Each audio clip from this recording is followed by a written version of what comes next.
Man motar ya kusa karewa mu tsaya mu sha anan. Amma fa wannan wajen karami ne. Ko mai kankantarsa kasuwanci ne. Assalamu alaikum. A bani na 10,000. Amin. To sannu da zuwa Hajiya. Kai ban zo da canji ba, amma karbi wannan. Hajiya bana karɓar dollars, amma ki haƙuri. Subhanallah. Ta ya ka gane dole ce? Na saba gane kuɗi da shafawa. Kana gane su duka? Da yardar Allah. Ni mai ido ma sai na kalla sosai.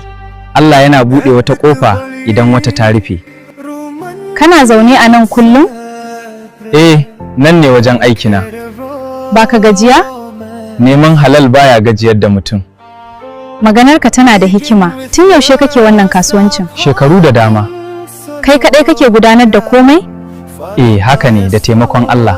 Amma ka taɓa jin haushin rayuwa? A'a, ban taɓa ji ba. Amma to me yasa? Saboda haushi baya gyara kuskure. Amma ka sha wahala. Wahala uwa ce. Kamar ya? Tana koya haƙuri.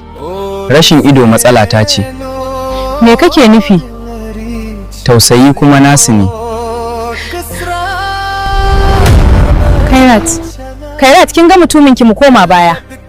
Kawata autan matasa ya haɗu sosai. Haka ne, rashin ido shine kawai matsalar. Na fahimci akwai abin da zai faru.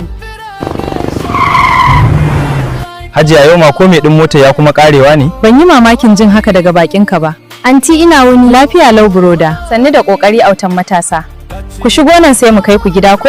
Autan matasa baka jin tsoron hanya kake zuwa dauko burodan ka. Saboda na dogara da kaina. Allah yana kare ni kuma na yarda da kaina.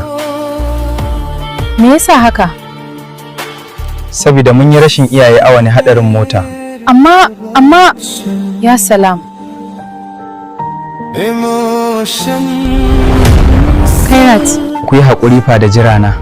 Kar ka damu autan matasa sannu. Autan matasa kai da brodanka ne kawai. Anan? Eh haka ne. Kenan ba ka da ma taimaki? Eh haka ne. Idan babu damuwa ka bani labarinka. Ki yi haƙuri Hajiya, bana son tuna labarina. Shikenan, amma ta ya kake kula da brodanka kai kadai? Da taimakon Allah saboda shi ke yin komai. Ina sai da fetur, da wannan sana'ar muke ci mu sha. Sannan nake biyan kuɗin karatun buroda na, har ma na biya kuɗin hayar gidan nan. Kana nufin wannan gidan ba naku bane? Eh haka ne. Wannan abin yayi yawa. Kairat. Assalamu alaikum malam, dan Allah nan ne gidan su Kairat? Abokina kai haƙuri, yau Hajiya Kairat bata sadaka tana hutu. Kawata autan matasa yana buƙatar taimako, shi yasa na nayi masa. Kin yi kokari fa Kairat, amma ya kamata ki faɗa masa ke ce kika ki kai masa hakan. A'a bana so ya san ni ce nayi masa. Bawan Allah ni gurin Hajiya Kairat na zo ba neman taimako ba. Aboki me yasa kafiye na ci nace maka Hajiya Kairat yau tana hutu? Karka damu bawan. Kawata autan matasa yana kusa da nan naji kamshin turaren sa. Kamar yadda kika ji haka ne taho mu je mu duba ki. Autan matasa tsaya.